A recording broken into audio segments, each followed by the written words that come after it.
shiga ban dauka ba, wayyo ban dauka ba, ban dauka ba, ban dauka ba, ban dauka ba. Kayo hakuri Allah za ya dube ka. Na shiga ban dauka ba, ba ta fitar da barawo yan uwana. Na hau kan sawun barawo na rasa yaya zan da raina.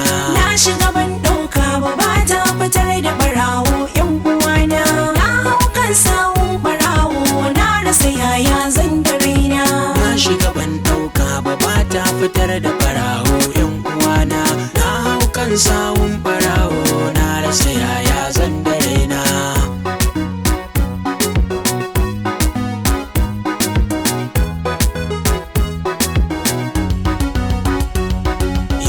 Wataran na dau ado na da safen na yar tafiyata, akan hanya sai na tarar da waya handset na tsinta. Na ɗauka ta sai na ji an yi kira na a cikinta. Waye wannan wanda ya kira ni shi ke tambaya na. Na amsa mai na ce Isa Galwal ne na garin Filato. A'a dai ba ya ka zo ka karɓi wayar ka sai ya ce to. Washe gari sai ya kira na gida sai na fito. Da fitowa ta sai na ji polisin auto humana. Na shiga ban dauka ba, ba ta fitar da barawo yan uwana.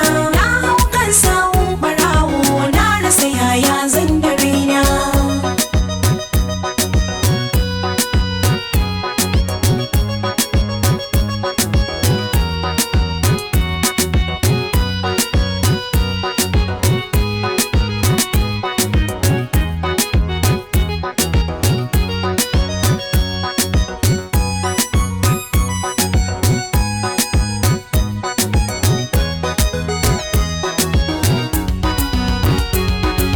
Na shiga ban dauka ba, ba ta fitar da barawo yan uwana.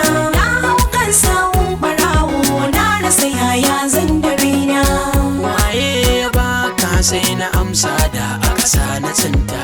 Suka ce ƙarya nake yi akwai laifi babba a kanta. Na ce laifin maye suka ce ba sa san magana ta. In mun je can sai kai bayani sai suka hau buguna. Na shiga ban dauka ba, ba ta fitar da barawo yan uwana.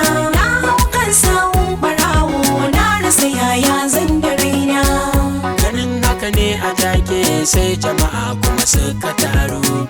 Wasu manyan anguwanmu sai suka tambayi mai ya faru. Polis suka ce duk wanda ke burin ya ji mai ya faru ya zo can ofishin su sai suka sa hankof hannu